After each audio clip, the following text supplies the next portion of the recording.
দেখুন বিজেপির ওয়েদার যদি একটু ভালো হয়ে যায় তাহলে আপনি কল্পনা করতে পারবেন না কি হারে দলে দলে এই সমস্ত বুদ্ধিজীবী সব আদর্শ তাকে তুলে দেয়। যারা দুর্ভাগ্য নিয়ে জন্মেছে ইসলামের দাওয়াত দিয়ে ঈমান নিয়ে আসলে এটা আল্লাহ তাআলাকে খুশি করা হবে।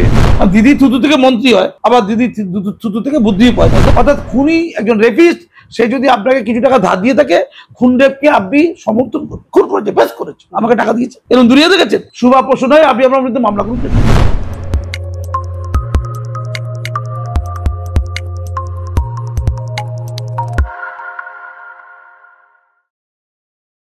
নমস্কার, আপনারা দেখছেন দ্য ইন্ডিপেন্ডেন্ট বেঙ্গল। আমি শিবম। বুদ্ধিজীবী সমাজ কার্যত চুপ। কেন বারংবার বুদ্ধিজীবীদের কথা আমরা বলি? আপনাদের মনে থাকতে পারে এই পরিবর্তনের সময় একাধিক বুদ্ধিজীবীরা রাজপথ আন্দোলনে ভাসিয়ে দিয়েছিলেন। রিজিয়নুর থেকে সিঙ্গুর থেকে নন্দীগ্রাম। সেই বুদ্ধিজীবীদের মুখগুলো আজকে রীতিমতো এই সমাজ থেকে গায়েব। সভ্যতার অবনমন, সময়ের অবক্ষয় কিভাবে ব্যাখ্যা করবেন আপনারা? এই নিয়ে কথা বলতে আমাদের সঙ্গে এই মুহূর্তে উপস্থিত আছেন কাজী মাসুম আক্তার স্যার। প্রথমে দ্য ইন্ডিপেন্ডেন্ট বেঙ্গলে স্বাগত। এই যে রাজ্যের আপনারা বিভিন্ন জনেরা প্রতিবাদ করছেন, এটা বাস্তব, কিন্তু ওই সেই মুখগুলো, যে মুখগুলো পরিবর্তনের যদি বলা হয় কাণ্ডারি, সেই মুখগুলোকে আজকে দেখতে পান না। যারা দুর্ভাগ্য নিয়ে জন্মেছে, যারা ইসলাম নিয়ে জন্মায়নি, তাদেরও দাওয়াতে ইসলাম, অর্থাৎ ইসলামের দাওয়াত দিয়ে তাদের মধ্যে ঈমান নিয়ে আসলে এটা আল্লাহ তাআলাকে খুশি করা হবে।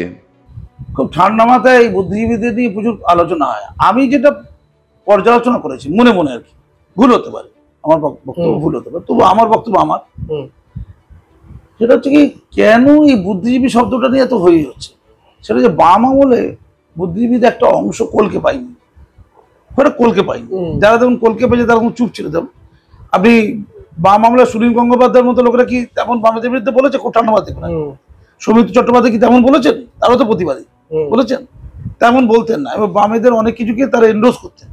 খেয়াল করতে গিয়ে তারপরে একটা অংশের বুদ্ধিজীবী যাদের বলা হচ্ছে, কোনো না কোনো কারণে বাম আমলে কিন্তু তারা গুরুত্ব পায়নি। যেমন শুভ সরকার, আমি যতটুকু শুনেছি, তার স্ত্রী যখন অসুস্থ, বামেরা তাকে নাকি ঠিকমতো দেখতে আসে না, তাকে ভালো করে তাকে সেবা শুশ্রূষা করেন, সাহায্য করতে একসময় অভিযোগ করেছিল। আমি তো খুব ভুল না বলে থাকি। যেমন এই আমাদের এই যে উত্তর কলকাতা দাঁড়ালো তাপস রায়, তো তাপস রায় তিনি নিজে বলেছেন, এটা আমার বক্তব্য, আমি শুনেছি, এটা আমি শিওর একদম, ওটা তো অনেক পুরোনো কথা মনে নেই। তিনি বলেছেন যে আমার বাড়িতে যখন ইডি এসে আমার কিচেন রুমে এসে কৌটোগুলো চেক করছিল, তারপরে আমি ভেবেছিলাম মাননীয় আমার পাশে থাকবেন, তিনি বিদ্রোহ করবেন, তিনি বিক্ষোভ করবেন, তিনি সহযোগিতা করবেন, সহমর্মিতা দেখাবেন। করলেন না। 51 দিন না কতদিন ওয়েট করেছেন। শাহজাহান যখন ইডি এলো, ইডিকে ধরে ভালো রকম দায়িত্ব নিয়ে পেটানি দিল, এবং শাহজাহানের পক্ষে ইডির বিরুদ্ধে মাননীয় সোচ্চার হলো। তাপস বাবুর ক্ষেত্রে করেনি। ওনার মনে প্রচুর ব্যথা, তার মনে ছিল কত কথা। তখন তিনি বুঝলেন আমি তৃণমূল পার্টিতে চাতা, এখানে নেই আমার কোনো হাতা মাতা। তাই তখন বিজেপি হয়ে গেল তার অন্নদাতা, জীবনদাতা, মর্যাদা দাতা, কি বলো যাই না। তার আগে নরেন্দ্র মোদী 20 বছর ধরে ছিল জাতা। তার আগে নরেন্দ্র মোদী 20 বছর ধরে নোংরা আবর্জনা জাতা। আর এই 3 মাসের মধ্যে 2 মাসের মধ্যে ইডি আসার পরেই, মাননীয় পাত্র না দেবার পরেই সেই মোদী হয়ে গেল জাতা। আর দিদির জন্য করা হলো গৌরব গাথা, পাল্টি বলে না। ঠিক তেমনই বাম আমলে যে বুদ্ধিজীবীরা কলকে পাচ্ছিলেন না, তারা মমতা ক্ষমতা আসবে এই গন্ধটা, এদের গন্ধ ভালো শুনতে পারে, জানেন তো, একটু কুকুর না বিড়াল বলে, এই জাতীয় ঘ্রাণ শক্তিটা খুব স্ট্রং, ক্ষমতার গন্ধ, গন্ধ, লোভের গন্ধ, টাকার গন্ধ, ম করে তাদের নাকের কাছে শুকতে পারে। শুকতে পেয়ে দেখলো যে মমতা এসে যেতে পারি, দুধেল গাইরা মোটামুটি ভোট দিয়ে দিতে পারি, সাচার কমিটির রিপোর্টটা বেরিয়ে গেছে, তাদের মাথা খাওয়া যাচ্ছে, তারপর সিঙ্গুর নন্দীগ্রাম হয়ে গেছে, এই তো সুযোগ, এই তো সুযোগ। এই দিদি যদি এখন কোনোভাবে ক্ষমতা আসে, আমাদের হিল্লে হয়ে যাবে। কারণ আমি লাফাচ্ছি, 3 দিন লাফাচ্ছি, কারণ ওই মঞ্চে ছিল যারা, তার অনেকে বিজেপিতে আছে এখন, আমি জানছি। তো তারা যথারীতি দিদি যেন মুক্তিদাতা চার, এবং ওরা এত পণ্ডিত যে দিদি এলে গোটা বাংলা একদম ফুলে ফুলে ঢেকে যাবে। তখনও আমি প্রতিবাদী ছিলাম দিদির বিরুদ্ধে। তার ওই যে চপলা সর্দারকে নিয়ে সর্দার করা, চপলা সর্দারকে নিয়ে যখন তিনি মিছিল করেছিলেন, বন্ধ রেখেছিলেন, জর্জ ফার্নান্ডেজ দিল্লি থেকে এসেছিলেন যে বন্ধকে সাপোর্ট করতে, আর বুদ্ধিজীবীরা উতাল পাতাল হয়ে গেছে। পরবর্তীকালে জানা গেল যে ধর্ষণের অভিযোগ যার যে আওয়াজ করেছিল সেই চপলা সর্দারের ধর্ষণের কাহিনীটাই মিথ্যা। কোর্টের রিপোর্ট, যাদের বিরুদ্ধে অভিযোগ তাদের বেকসুর খালাস, এই তো। কিন্তু বুদ্ধিজীবীরা বুদ্ধি তখন কাজে লাগে না, সব বুদ্ধি আছে। আসলে ক্ষমতার গন্ধের বুদ্ধিটা দিদির সাথে থাকতে হবে। তো দিদি যখন ক্ষমতা এলো, সবার সাথে কিন্তু না ইনসাফি করেনি, দলে দলে ওই লোকদেরকে কিন্তু পদে দিল। আপনি খেয়াল করে দেখুন, তালিকা দিতে পারি আপনার, সব পদ পেয়েছে। পদ নাট্য একাডেমি থেকে আরম্ভ করে, সঙ্গীত একাডেমি থেকে আরম্ভ করে মোটামুটি গুছিয়ে দিয়েছে, কিন্তু কিছু লোককে দেয়নি। দেখুন তাহলে একটা অংশ বাম আমলে বামেদের সঙ্গে ছিল, অনেক দিন পর্যন্ত বাম বাম করেই যেত। একটা অংশ তারা বামেতে গুরুত্ব পেয়েছিল, এমনি তারা মর্যাদা সম্পন্ন যোগ্য লোক। এই কোন বুদ্ধিজীবী কিন্তু অযোগ্য না, এটা কিন্তু বলিনি আমি, আমি মেরুদণ্ড নিয়ে বলেছি। এই মেরুদণ্ডে একটা অসুখ আছে না, এই অসুখটা নিয়ে বলেছি, কিছু বলি। কিন্তু যে বুদ্ধিজীবীরা মমতা ব্যানার্জির সঙ্গে ছিল তারাও কিন্তু যোগ্য লোক, তারাও যোগ্য না। তারা সেই বুদ্ধিজীবীরা মমতার সঙ্গে এলো, আর একটা অংশের বুদ্ধিজীবী কলকে পেল না। সেই বুদ্ধিজীবীরা 2012 সালে 13 সালে রোজই প্রায় আমার সাথে টিভিতে বসতো এবং দিদির বাপন্ত করতো, চাটা করতো। দিদি একবার বলেছিল তেমন বুদ্ধিজীবীদের সম্পর্কে, বেশি বার বেরো না, বাঘ পড়েছে পালে বললে একদিন তো সত্যি বাঘ পড়ে যাবে। সেটা নিয়ে দিন রাত টিভি চ্যানেল চর্চা, আর টিভি চ্যানেল তাদের ডাকতো, মানে তারা মাননীয় বুদ্ধিজীবী ছিল, মাননীয়ের জন্য লড়াই করলো। ক্ষমতায় এসে বললো আমরা বুঝতে পারিনি মাননীয় এত হিংস্র নখর আছে, মাননীয় হিংস্র নখ আছে কি, এটা ওরা নাকি বুঝতে বুঝে গেছে। ঠিক, তাহলে ওদের প্রথমত বুদ্ধি হওয়ার যোগ্যতা নেই, ধীশক্তি নেই, নাকি ধান্দা ছিল এখন পাল্টি খাচ্ছে। তারপরে ওরা ভেবেছিল দিদি আবার সরে যাবে, আবার বামেরা হয়তো কেউ ক্ষমতা আসবে, এটা 12-13 সালে একটা তোলপাড় হয়েছিল, খেয়াল করে দেখুন। কিন্তু দিদি শুনলেন না, 16 সাল, তারপরে আবার 3বার বিধানসভা জিতে গেল। তো 16 সালের পরেই 16 সালেই মনে হয়েছিল বিধানসভা ইলেকশন। তারপরে বুঝে গেলে এই দিদি যাবার নয়, থেকে যাবার, দুধের গাইদের মোটামুটি ঠিকঠাক করে নিয়েছে, ম্যারেজ করে নিয়েছে, ভান্ডার ফান্ডার পরবর্তীকালে সব চলে এলো কত কি। তখন বুদ্ধিজীবী বুঝলো আর বাবা ওই দিদির বিরুদ্ধে হয়ে করে লাভ নেই, এখন একটু নীরব থাকি, ভালো করে শুনুন। তাহলে বুদ্ধিজীবী 3টে ক্যাটাগরি।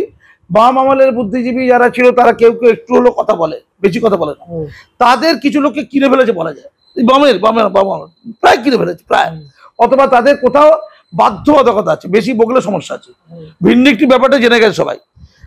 সেকেন্ড নাম্বার বুদ্ধিজীবী হচ্ছে যারা অনেক কিছু আশীর্বাদ পেয়েই গেছে, তারা তো জীবনে চলবে না। এই সুভাষ কি বলেছিল মনে পড়ে, তার সাথে আবার একটু মাঝে মাঝে একটু গরম গরম হয়েছিল। সে বলেছিল এই বকটুই হত্যাকাণ্ডের পর, গণহত্যার পর, তখন আমি টিভি চ্যানেল ছিলাম, উনিও ছিলেন টিভি চ্যানেল, একটা বিখ্যাত টিভি চ্যানেল। আমরা কি রুদালি নাকি যে কাঁদবো যে দিদি যে লোক আমাকে দেখে দুঃসময় তাকে দেখতে হবে, অর্থাৎ বকটুই যারা পুড়ে জ্বলে মরে গেছে তাদেরকে দেখবো না, যে সরকারের লোক তাদের মেরেছে তাদের পাশে দিদির জন্য থাকতে হবে। দিদি দুঃসময় তাকে দেখেছে, এরকম দুনিয়া দেখেছেন? অর্থাৎ খুনি একজন রেপিস্ট, সে যদি আপনাকে কিছু টাকা ধার দিয়ে থাকে, খুন রেপকে আপনি সমর্থন করবেন, খুন করেছে, বেশ করেছে, আমাকে টাকা দিয়েছে, এরকম দুনিয়া দেখেছেন? বলছে চুরুক দাঁড়িয়েছে না, শুভা পোষণ হয় আপনি আপনার বিরুদ্ধে মামলা করুন, শুভা পোষণ করছেন প্রকাশ্য টিভিতে, মানে কত নিচে নামলে এরকম হয়। তারপরে জল আর পানি নিয়ে তর্ক করে আবার ঝগড়া হলো, পরে আবার কপট ঝগড়া করলো, দেখছিল বিজেপিতে যাওয়া যায় কিনা, দেখছি বিজেপির অবস্থা করে ভালো নেই, যাওয়া যাবে না, একটু ওয়েদারটা বিজেপির ভালো। দেখুন বিজেপির ওয়েদার যদি একটু ভালো হয়ে যায় তাহলে আপনি কল্পনা করতে পারবেন না কি হারে দলে দলে এই সমস্ত বুদ্ধি বিজেপি সব আদর্শ তাকে তুলে রেখে দেবে। ডপের আদর্শ আছে না, ওই তাক কোথায় ভালো ভালো তাক আছে, আমরা ভোটের আগে দেখেছিলাম, দেখেছেন তো, চেষ্টা হচ্ছিল, ওরা দেখতে পাচ্ছে হচ্ছে না। 21 সালে তো কতজন লুকিয়ে লুকিয়ে গিয়েছিল, তারা কিন্তু প্রকাশে যায়নি, লুকিয়ে গেছে, লুকিয়ে ফুরফুরার পিজ্জাদারও গেছে, দাড়িটাকে একটু গার্ড করে গাড়িতে, ওই বিজেপি রাজ্য অফিসে লুকিয়ে লুকিয়ে গেছে, চালাকি আর কি। তো আমি আপনাকে বলছি তাহলে 3 প্রকার বুদ্ধিজীবী। এক হচ্ছে বাম আমলের বুদ্ধিজীবী, যারা ভয়ে আতঙ্কে আর কথা বলে না, কেউ আবার দিদির পক্ষে পারলে কথা বলে, তার মধ্যে কিছু কিছু জন ধর্ণামঞ্চে কবে গেছে জানেন নিশ্চয়ই। আর এক শ্রেণীর বুদ্ধিজীবী দিদি ছাড়া কিছু গতি নেই, যাদের নিয়ে গতকালকে বিদ্যুৎ চন্দ্রের মিটিং করেছে, যে ফুটের ব্যাপারে না কিসব ব্যাপারে কি করে গণপিটুনির ব্যাপারে সুরক্ষা কবচ কোথায়, যারা এটা নিয়ে নড়াচড়া করে লড়াই করে তাদের মূল্য নেই, যারা গণপিটুনির শিকার হয়েছে তাদের সাথে সংশ্লিষ্ট লোকদের কোনো সম্পর্ক নেই, ওদেরকে রাখতে হবে যারা পাল্টি খেয়েছে। আর এক শ্রেণীর বুদ্ধিজীবী আছে যারা একসময় প্রতিবাদ করেছিল বা তৃণমূল ক্ষমতা আসার জাস্ট পরে তারা কিছুটা আশীর্বাদ পেয়ে গেছে, কিছুটা মেরুদণ্ডহীনতার অসুখে ভুগছে। যদি কিছু করি তাহলে যেটা আছে ওটাও যাবে, অথবা যদি দিদি তো থাকবে এখন মোটামুটি, যদি পরবর্তীকালে আমার দিকে থুতু ফেলে দেখবে, মানে দিদি থুতু থেকে মন্ত্রী হয়, আবার দিদি থুতু থেকে বুদ্ধি পয়দা হয়। ধরুন আপনি বুদ্ধিজীবী নন এই মুহূর্তে, ধরুন আমি বাংলার বুদ্ধিজীবী, তো আমাকে বলে রাখি, পাত্তাই দেন আমাকে পচে দেন। এসব পদ্মশ্রী শিক্ষারত্ন, এই নোবেল প্রাইজ, এই নোবেলটা আছে অমর্ত্য সেন তো দিদির সাথে আছে, চলবে দিদির বিরুদ্ধে দেখো চলতো না, আর ভারত রত্ন সব চলবে না, এটা ফালতু ফেলে দিচ্ছে। চলবে যে দেশের জন্য রক্ত দেয় তারা চলবে না, কিন্তু পয়সার জন্য রক্ত দেয় চলবে, পয়সা লুটের জন্য রক্ত দেয় চলবে। তো তারা কালকে ছিল, আমরা তো কেউ ছিলাম না, মানে আমরা বুদ্ধিজীবী বলতে পারি। কিন্তু দিদি বলে দেয় মাসুম আক্তার হচ্ছে রাজ্যের 1 নম্বর বুদ্ধিজীবী, দিদি বলে দিল, আপনি গ্যারান্টিতে বলছি 2 নম্বর আমি থাকবো, 1 নম্বরই থাকবো। দিদিকে বলতে হবে, মানে সরকারকে বলতে হবে। তাহলে 3 ধরনের বুদ্ধিজীবী বুঝে গেছেন, অপেক্ষা আছে। সেই সব বুদ্ধিজীবীরা তো কোনো বিষয় নিয়ে কিছু বলবেন। আপনি কেন মোমবাতি বলছেন, তো মোমবাতি গলিয়ে রেখে দিই, জানেন আপনি, যে মোমবাতিগুলো ঘরে জ্বালায়, লুকিয়ে চালায়, ঘরে জ্বালায়, সেই তলার দিকে তো মোমটা জড়ো হয়ে থাকে, ওগুলোকে ঘরে জমিয়ে রেখে দিয়েছে। ঠিক সময়ে নতুন কোনো পার্টি এলে বা নতুন কোনো ক্ষমতা পাওয়ার সুযোগ হলে ঠিক মোমবাতি কাজে লাগবে। নেই, কে বলেছে, লুকুনো আছে। ওরা সময়, তাল, কান, স্থান, কাল, পাত্র ভেদে ওরা কাজটা করবে। আমাদের মতো ওরা বোকা নয়। আমরা যেমন যে রাজাকে দেখতে পেলে উলঙ্গ বলে দিই, ওরা রাজাকে বলে মূলের কাপড় পরে আছে, এবং ঠিক সময়ে রাজাকে ঠিক প্রয়োজন পড়লে রাজার থেকে নেবে, তারপর গঙ্গা জলে তাকে বিসর্জন দেবে। ওরা বুদ্ধিমান, বিশাল বুদ্ধিমান ওরা। আমরাই কেবল মাত্র বোকা। আমরা মার খাই, রক্তাক্ত হই, মরেও যাই, কিন্তু বুদ্ধিজীবী হওয়া যাবে না। বুদ্ধিজীবী হতে গেলে শাসক দলের ঘনিষ্ঠ হতে হবে। কখনো কেউ, তুমি যদি 2000টা বই লিখে ফেলো, বুদ্ধি হবে না। 2000টা ধর বই লিখেছো, Guinness book of world record একজনের নাম উঠে গেছে, পশ্চিমবঙ্গের একজন লেখকের নাম, তাকে কেউ বুদ্ধিজীবী মনে করে না। তাকে কেউ বুদ্ধিজীবী মনে করে, নামটা বললাম না, গিনিস বুক অফ ওয়ার্ল্ড রেকর্ডে তার নাম উঠে গেছে অলরেডি, সর্বোচ্চ বই লেখক বাংলা ভাষায়, এই বাংলায় আছে। কেউ চেনে না, সে আমরা চিনি নাম না, 4টে বই লিখলে হয়ে যাবে, দিদি বলেছে। তো এমন একটা অবস্থার মধ্যে চোপড়াতে যেটা হচ্ছে হবে, এরা নীরব থাকবে, এরা নীরব থাকবে। কিন্তু পরবর্তীকালে দিদি যদি বলে ওই ব্যাপারে সরব হয়ে যাও, দেখবেন এরা পাগলের মতো সরব হয়ে যাবে। এই হলো বুদ্ধিজীবী। ফলে এদেরকে লোক ঘৃণা করছে, বলছে কত জীবীর বুদ্ধিজীবী, বলছে না শুধু ছি, থু আর থু। একটা শিক্ষিত সুভদ্র জনজাতি, বাঙালি জাতি, তাদের এই মরণ দশা, এত ক্লিশে অবস্থা দেখা যায় না, সহ্য করা যায় না। এদেরকে মিউজিয়ামে রাখতে হবে। পরবর্তীকালে একটা বড় মিউজিয়াম তৈরি হবে। বাঙালি বুদ্ধিজীবী মেরুদণ্ডহীন দেখতে চাও, ওই দিকের ওখানে মিউজিয়াম আছে, ওখানে চলে যাও। এদিকে কিছু পরে লোক মিউজিয়ামে দেখবে, ও কি সুন্দর ধুতি পাঞ্জাবি পরে, তো ভদ্রলোক, সুন্দর মুখ টিপে টিপে ইংরাজি কথা বলে, বাংলা কথা বলে, এই শুনছো আমি কবিতা বলছি, এটা আমি নাটক লিখছি, প্রচুর দায়িত্ব নিয়ে শোষণের বিরুদ্ধে নাটক লিখছি, অত্যাচারের বিরুদ্ধে। চোপড়া নিয়ে কোনো কথা বলবো না, নাটক লিখে রেখে দেবো, এই আমলে প্রকাশ করবো না। পরবর্তীকালে কোনো যদি আমল আসে, যে আমলে চোপড়ার ঘটনা তারা বিরোধিতা করছে, তখন এই নাটকটা আমি ছাড়বো, ওটা বাংলা একাডেমিতে পরিবেশিত হবে। ধন্যবাদ। সত্যি তো, বুদ্ধিজীবীরা সমাজ বদলাতে পারে না, কিন্তু এই ঘটনাগুলোকে উস্কে দিতে পারে, সাধারণ মানুষকে ভাবাতে পারে। কিন্তু যারা নিজেরাই ভাবা বন্ধ করে দিয়েছে, তাদের থেকে সাধারণ মানুষের এক্সপেকটেশন কি থাকবে? কাজী মাসুম আক্তার বলছে মিউজিয়ামে স্থান পাবেন, সংরক্ষণ করবে এই সকল শিল্প সমাজকে। আপনারা কি ভাবছেন কমেন্টে জানাবেন। অসংখ্য ধন্যবাদ স্যার। ধন্যবাদ আপনাদেরও। দেখতে থাকুন দ্য ইন্ডিপেন্ডেন্ট বেঙ্গল। চ্যানেলটি ভালো লাগলে একটু সাবস্ক্রাইব করে দেবেন। ধন্যবাদ।